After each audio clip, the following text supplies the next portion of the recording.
Do you think that MMA is killing the business? No. No. It doesn't have anything to do. You don't watch wrestling because you want to see a good fight. You want storyline. You want, and now there's more girls in there. And guys, that's like a natural thing for storylines, right? I mean, it's natural soap opera. You want, you want a glitz soap. The MMA product is in UFC. They're action figures. I know you don't have one, Missy. Coming back to action figures. They're action figures. They have action figures now? Their action figures are not big sellers simply because of what? Their audience is not children and kids. Kids buy action toys, not grown-ups. Right, but their guys aren't characters. Like, they don't have... Well, they're not. They're like not names, but they're not like...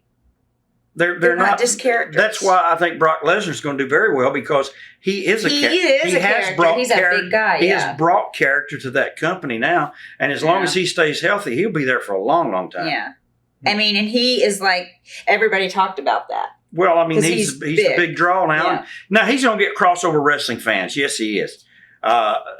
Would Vince's product be better if he had a couple of MMA fights on his card? No, he wouldn't get a crossover.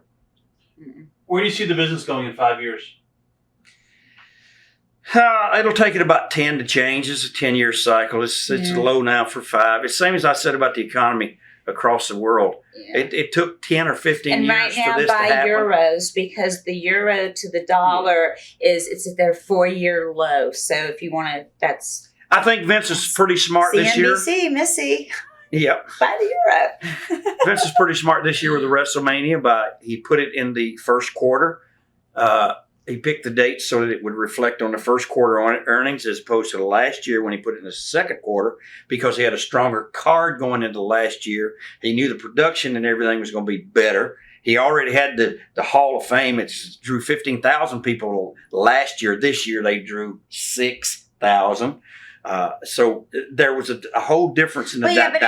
But it goes by the economy too. And if people have the money to go out there and spend and do I just think they're going to, next year, they'll do something different, bigger, and better, and the WrestleMania will be right back on top again. Yeah. What are your thoughts on the WWE Hall of Fame? Do you think there should be an actual physical place for fans to go to enjoy the wrestling memorabilia? Well, they kind of travel around with one now with this fan excess at WrestleMania. They bring the truck that has... Somebody said there's one of my jumpsuits in there. I said, well, I never gave it to them. So they must have just had it made and stuck it in a glass case. But and the prototype of the Missy Hyatt doll's there too. Yeah. Well, I don't know. But see, the question would be, since you're worldwide, all over the world, where would you put it? Where would you put the Hall of Fame? I don't think the Rock and Roll Hall of Fame should be in Cleveland, Ohio. I can tell you that. And I as but far they have all the Planet Hollywoods. Yeah. So that way people get to go, or the Hard Rock Cafes. So at least they get to see that. At least the Country Music Hall of Fame is in Nashville. Didn't they do the wrestling? No, they have one, but it's upstate New York. It's like a real. No, I meant a wrestling restaurant. WWE did one. Yeah, they did have one for a very short time. It's not there anymore? No. It was in Manhattan. Right. I just don't go to Times Square much. What are some of the silliest gimmicks you guys have ever seen? Gobbledygooker. I want to be the gobbledygooker. I could be the gobbledygooker. And then he does the tombstone on me, and then he rips the gobbledygooker costume, and then I'll even cluck and with the shoes and the beak and the tail, but the rest of it off. And then I'll cluck in the ring. They don't even have to say my name. I just want to be the gobbledygooker. That's like the coolest gimmick in the world. I just don't understand that one. I don't understand who. Because he comes out of an egg and everything. Yeah. They hatch him out of a little egg, and he comes out and he does a little Google dance. Well, yeah, but Red Rooster was doing that too, so. But he's not the gobbledygooker. Okay, that would have been a good fight, though. The Red Rooster and the gobbledygooker. Yeah. Two chickens going at it. How about the ding dongs? Or the hunchbacks? Oh, who brought those? Yeah, that was one of my bosses. Was that WCW? Yeah, that was Jim Herd. That was Jim Herd.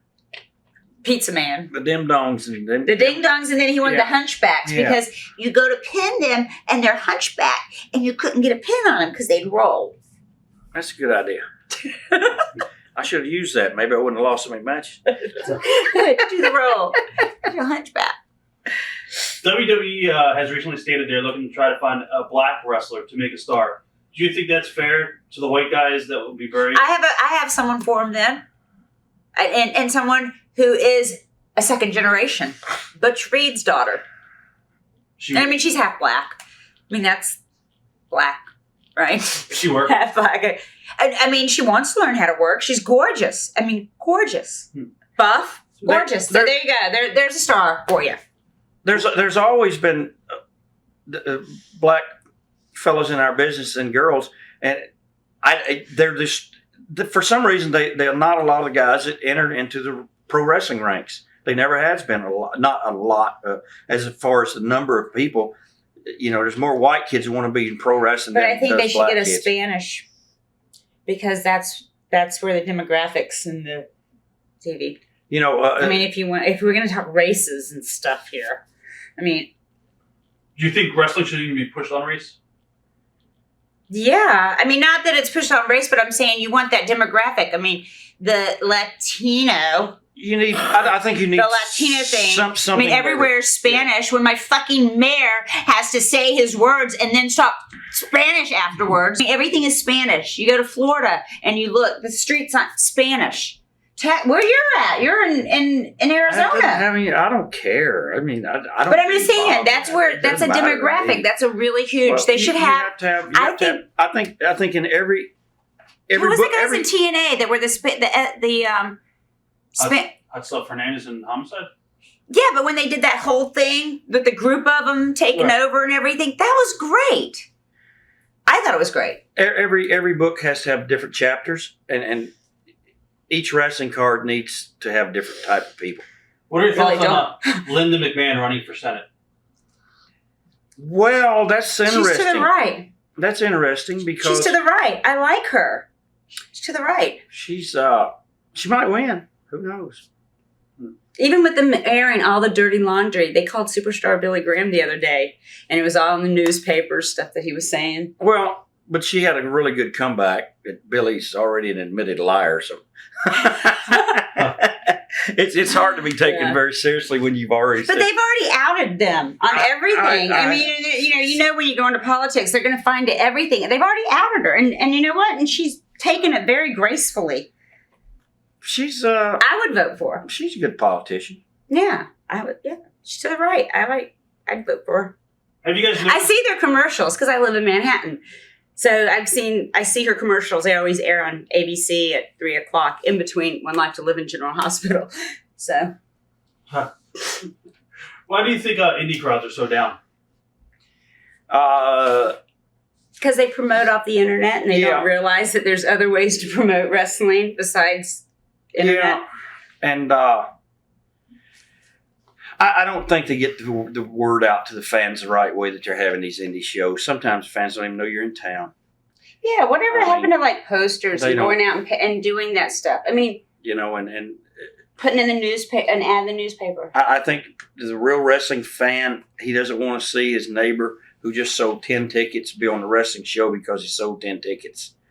And they're letting kids sell tickets just so they can be in a match now. Yeah, that's not cool. Where do you guys see yourself in the future, and what is your legacy in the biz? What do you guys want to be remembered for? Well, I'm an extremely controversial figure. I guess I'll be remembered for that more than anything else. And the sad thing is I had a career before I dyed my hair black, so a lot of people never even knew that. They still don't. And my hair was black originally. But I don't know. I mean, history's going to judge you the way history's going to judge you no matter what. You know, if you guys weren't in wrestling, what would you guys be doing today? Oh, gosh. I've already lived longer than I thought I would, so. Me too. I don't know. I really don't know. You never know what you want to be when you grow up? I want to be in pro sports and entertainment. Yeah.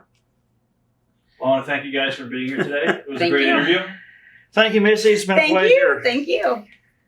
Cool. Thanks again. All righty. Watch thousands of exclusive shoot interviews right now on TitleMatchNetwork.com.